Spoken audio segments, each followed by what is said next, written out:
واحد من أهل قطر سافر لإحدى الدول وتعرف على واحد من أهل الكويت، وصار بينهم في هالسفرة علاقة 10 أيام 15 يوم، ورجعوا وكل واحد أخذ رقم تلفون الثاني، فصار بينهم اتصالات ومراسلات واتساب وهلا بعد فترة راعي الكويت اتصل بالولد القطري وقال ترى زواجي بعد أسبوعين اليوم الفلاني، مثل ما تقول يوم جمعة ليلة سبت أو يوم خميس ليلة جمعة، أتوقع يوم جمعة ليلة سبت، فيشرفني حضورك إن استطعت. الولد وحيد أبوه في قطر، فجاء لأبوه قبل بأسبوع قال يا أبوي، قال نعم، قال في صديق لي في الكويت ودي حضر زواجه. قال من هو اللي في الكويت؟ أنا ما خبر عندك. قال والله في سفرتي الفلانية تعرفت عليه وصار بيني وبينه مزارق طيب وأخوة ومحبة، فودي أرسل لي الدعوة، ودي أجيب الدعوة. قال له والله أنا ما أرى أنك تروح، أنت عندك عمل وبتروح صد رد، ما ارسل له رسالة، وإن كانت تبي ترسل له يعني عاني يرسلها، لكن أنا ما بيك تروح، قلبي قابض لي. فالولد يحاول في أبوه، يحاول ترجاه، لقى أن أبوه رافض الأمر بتاتا، راح لوالدته وحاولت تأثر على أبوه، رفض له. راح العمامة نفس الكلام، له جد فالبر عازب على أبوه، فقال مهلا لجدي هو اللي بيأثر على أبوي يخليني أروح. كان الولد حريص جدا على الروحة، والأبوه تماما رافض. فرح الجدة عند البل وسلم عليه، قال يا جدي، قال نعم، قال أنا بيبك طلب. قال ابشر يا ولدي، ما طلب.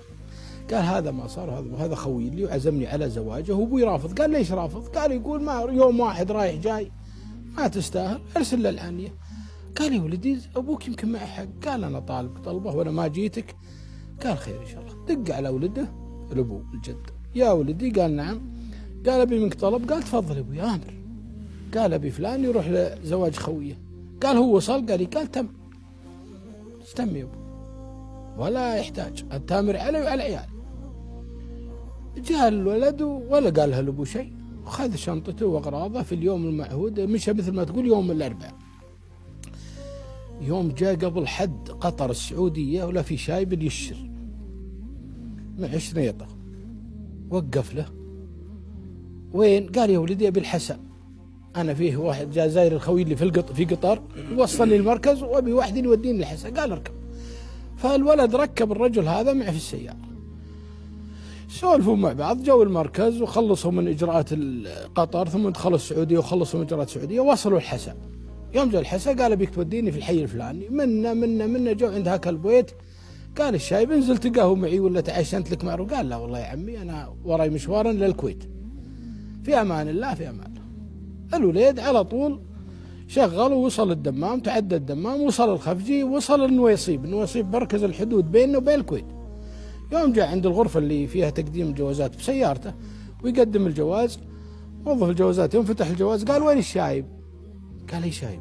قال انت معك شايب، هذا سر.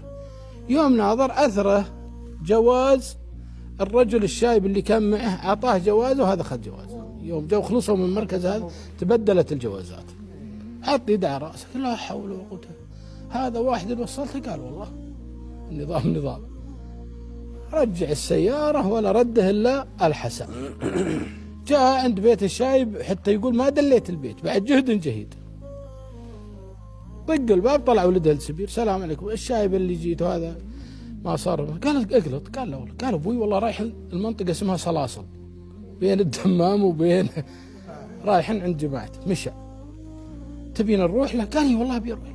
ركبنا، يقول وركب الرجال معي ونروح لصلاصل هذه. يوم جينا صلاصل عزبه وعندهم ابل وهذا، يقول يوم جينا عند الرجاجيل ونتقهوى. قال ابوي وينه؟ قال ابوك مشى للرياض. لا اله الا لا حول.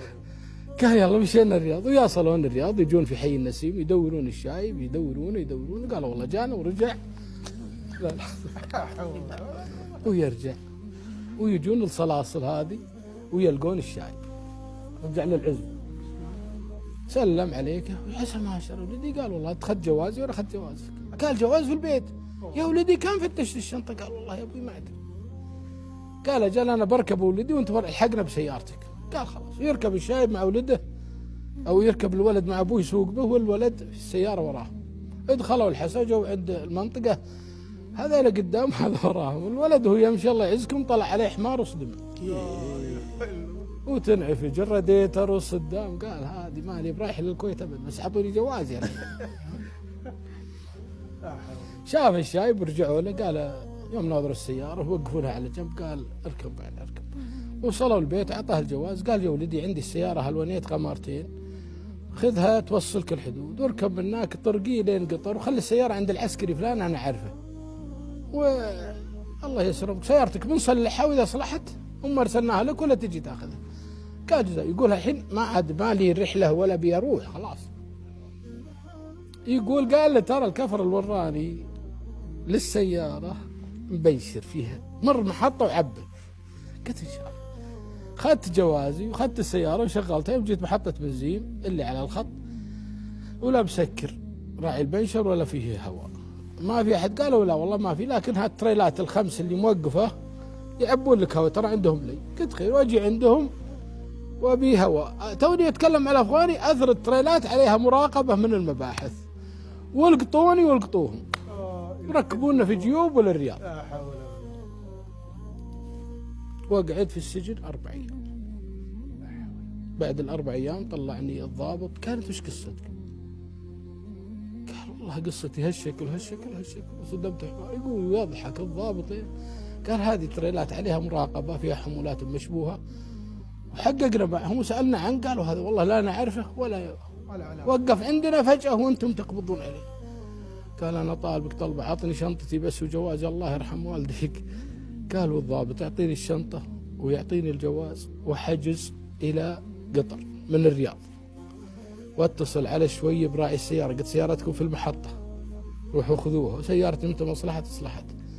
وارجع لابوي قال ها بشر عسى حضرت الزواج. يقول له لابوي قال اي حضرت. قال يا ابوي عز الله يعني طاعة الوالدين ما تنم عن عبث. يوم قلت لي لا تروح وأصريت أروح لأمي وأروح لعمامي وأروح لجدي وأنت في خاطرك أني ما أروح يفترض أني ما عاد أرد لك كلمة خلاص. درس يا أبوي ما أنساه طول حياتي. ومن هالمنبر أنا أنقل الصورة للجميع إن متى ما قال لك أبوك ولا أمك كلمة وتعرف أنها من عمق قلبه ثقل وقف عندها خلاص. هذا أبوك وهذه أمك أغلى ما تشوف ولا يتمنون أن أحد أفضل منهم إلا أنت. ما في إنسان يتمنى حتى أخوك ما تتمنى أن أفضل منك لكن ولدك تتمنى أن أفضل منك. فلما وقف وقال لك لا تروح أنا كاره أنك تروح توقف عند الموضوع هذا. الله سبحانه وتعالى أعلم ووجه الأبو وأنت وحيده. فأنا من هالمنبر أوجه للجميع للشباب إذا وجهك أبوك بتوجيه ربما أنه مو مقنع بالنسبة لك لكن اعرف أن الله سبحانه وتعالى طاعتك له حتى لو هو مقنع هو خير لك ونعمة وطاعة. فأسأل الله العلي العظيم أن ينفع بهالقصة وجزاكم الله عنكم.